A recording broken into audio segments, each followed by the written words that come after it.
Всем привет, я Марина и с вами Школа Сакрамел. Знаю, вы очень любите смотреть, как кто-то выполняет сам себе маникюр на правой руке левой. В этом видео сделаю коррекцию самой себе, сделаем тонкие ногти и укрепление гелем. Поехали! В общем, в этот раз я осталась без маникюра на Новый год. Представляете? У кого тоже такое было, ставьте лайк и делитесь в комментариях. Так они сильно отросли. На левой руке уже в первых числах января успела себе переделать, и теперь дело за правой. Кстати, что стоит сказать, ногти проносились более месяца, я думаю, даже где-то полтора. Был очень загруженный декабрь, выездные курсы в город Чита, новый поток онлайн-курса Топ-мастер, домашние дела, покупка подарков. В общем, было как-то не до маникюра самой себе. Но они относились хорошо, без единой отслойки, что, конечно, меня не могло не порадовать. Вот знаете, когда я выполняю сама себе маникюр, каждый раз думаю: так, хорошо, сегодня я работаю этими материалами, я их обязательно запомню, и в следующий раз, если вдруг проносится хорошо, то точно буду их использовать. Что вы думаете, я хоть раз запомнила эти материалы? Нет, конечно. И такая думаю, ну ладно, в следующий раз буду делать фото материалов, которыми я работаю. Но все равно что-то руки до фото этих материалов не доходят. Вот, поэтому берите тоже лайфхак себе на заметку, фоткайте материалы, которыми вы делаете себе ногти, также клиентам. Возможно, где-то это прописывайте в карточке клиента, для того, чтобы потом отслеживать, как проносилось, стоит ли использовать эти же материалы или искать новую альтернативу. А вообще, почему я так сильно удивилась, если вы смотрели ролики, где я выполняю сама себе маникюр, то знаете, что ногти у меня тонкие, проблемные, скручиваются, мягкие, и часто на них появляются отслойки. Плюс частая работа в перчатках тоже дает свой результат, ну и часто их переношу, все никак руки не доходят до себя. Как говорится, сапожник без сапог. Я думаю, в этом плане меня многие понимают. Я снимала как могла старое покрытие и теперь убираю птериги.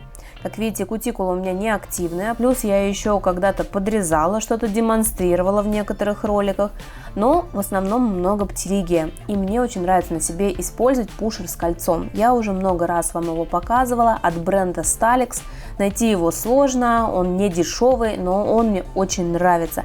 Он как раз таки подходит для моего непослушного птеригия. Признаюсь, мне иногда лень все убирать, перенаращивать ногти, поэтому слегка сохраняется рост вверх. Но я уже как-то с этим смирилась и так живу. Получается, коррекцию назад у меня было выполнено моделирование, выкладной френч, поэтому кое-где вы можете увидеть такие тоненькие, маленькие треугольнички белого материала. Это полигель, которым я выполняла наращивание ногтей. Если вам интересно, как я выполняла этот выкладной френч, вы можете перейти ко мне на страничку в Instagram, подписаться и в сохраненных видео найти этот эфир. Вообще, я там даю тоже очень много полезной информации, поэтому не забывайте подписываться и ставить лайки. Ну а я продолжаю выполнять маникюр. Кожа тоненькая, поэтому использую пламя с красной насечкой, а также шлифую появившиеся заусенцы. Часто меня спрашивают: Марина, а как вы делаете маникюр самой себе левой рукой на правой? Но на самом деле техника-то ничем не отличается. Проблема в том, что левая не настолько развита, как правая, если ты правша. Самый главный принцип, который я соблюдаю, это упор.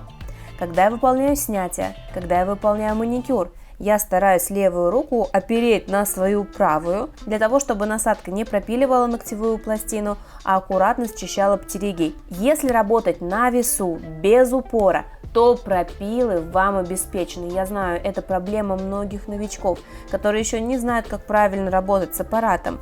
О всех нюансах маникюра я, конечно, рассказываю на наших обучающих курсах. Ведь очень важно подобрать правильно вид маникюра, исходя из типа кожи кутикулы. Вот, например, у меня небольшая сухая кутикула, конечно, лучше было бы выполнить аппаратный маникюр, но поскольку самой себе левой рукой на правой это сделать крайне трудно, то выполняю комби. Тут у нас все как всегда: праймер и база. Базу наносим тонким слоем, близко к кутикуле. Сегодня будем работать гелем. Если сделать отступ от кутикулы и по боковым сторонам, то возможны отслойки, если гель будет лежать на голом ногте без базы. Поэтому особое внимание уделяю прокраске по периметру кутикулы, чтобы не было пустых участков. В целом ногти относились хорошо, но где-то есть недостающие уголочки.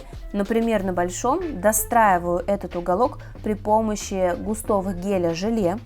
Он не течет, поэтому сразу вот так по воздуху вытягиваю уголочек и быстренько просушиваю фонариком, чтобы материал схватился и не опустился вниз.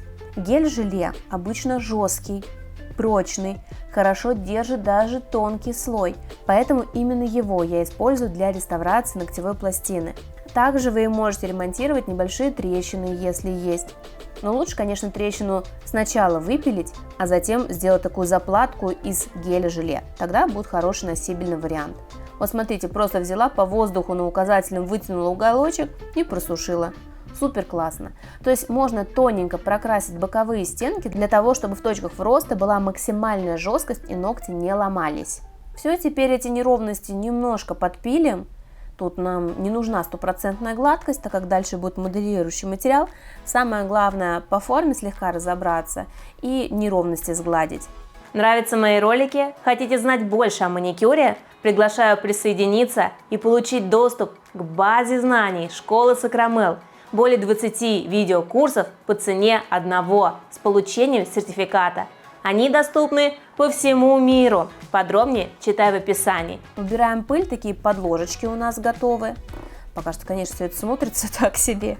Я прекрасно понимаю, но посмотрим на результат.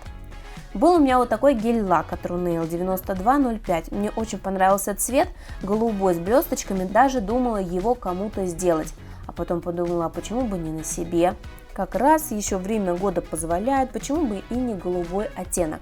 Но мне хочется его слегка приглушить, поэтому я его сейчас наношу прямо на базу, на тонкий слой, а затем уже буду моделировать ногти твердым материалом гелем. Гель у меня тоже, кстати, очень красивый припасен, поэтому посмотрите, что будет дальше.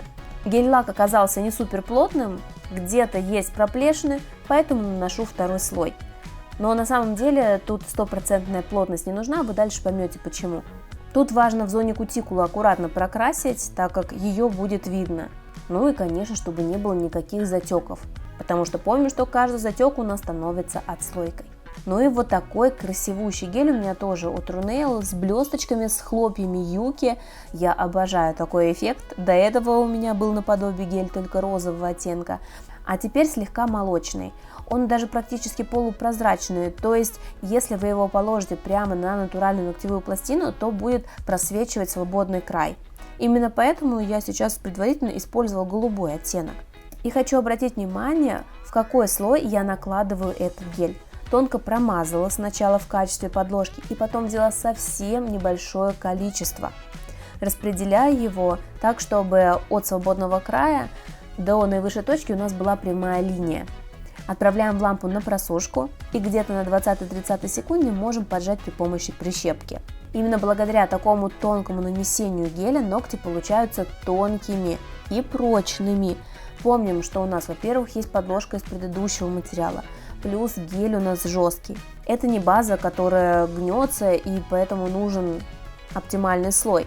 Гель может хорошо, отлично носиться даже в тонком слое. Я думаю, вы это сами увидели по моему предыдущему маникюру. Ногти были тонкими, проносились 1,5 месяца без отслоек. Это же вообще супер классно. И теперь, чтобы ноготочки стали более ровными, мы их опиливаем. Вот на этом этапе часто мастера допускают ошибки. Перепиливают материал, задирают нижние параллели, делают ногти толстыми, либо наоборот тонкими. В общем, здесь нужна прямо техника. Вот знать алгоритм правильного отпила четкого квадрата. Тогда ногти получатся с четкой формой, а не округлые бочонки, какие-то квадратно-овальные, а прям классные и при этом носибельные. Ну и, конечно, не забываем про торцы. Теперь мы выпиливаем предыдущий материал, делаем оптимальную толщину, для этого использую ту же насадку, которая выполняла снятие, твердосплавную с зеленой насечкой. Работаю я справа налево, смотрю в торец, затем переворачиваю ноготочек и подчищаю. Но там, где кожа, это делать неудобно. Во-первых, когда вы подходите к коже, нужно сделать скорость поменьше, для того, чтобы ее не прижечь, для того, чтобы клиенту не было неприятно, чтобы его не поранить. Также можно использовать насадку с более тонким носиком, либо маленькую твердосплавную, но на крайний случай алмазную. Конечно, хотя не рекомендую работать алмазными по искусственному материалу, потому что они просто быстро тупятся и приходят в негодность, поэтому лучше обзавестись вот такой маленькой твердосплавной. И она у нас отлично заходит в те укромные уголочки, которые не удается проработать большой насадкой. Все, вот так просто у нас получается достаточно чистая изнанка. Натуральную ногтевую пластину я убираю не полностью, слегка оставляю. Я знаю особенность своих ногтей, что, как правило, лучше носибельность, когда у нас не полностью ноготь выпилен, а слегка остается свободный край. Подпиливаем поверхность бафиком, чтобы она стала ровной. И тут настало время для нанесения топа. И тут у меня произошла дилемма, каким же топом покрывать, прозрачным или молочным. При покрытии прозрачным блески ярко сверкают. При покрытии молочным они приглушены и как бы внутри. Я, признаться, растерялась, ну и, конечно, спросила мнение у своих подписчиков в Instagram, и большинство ответило, что нужно покрывать молочным. Ну что ж, ваше мнение, закон, покрываем молочным. На самом деле ни разу не пожалела о таком приглушенном эффекте, он абсолютно не надоел за весь период носки. А еще очень классный лайфхак – покрывать изнутри тоже молочным топом.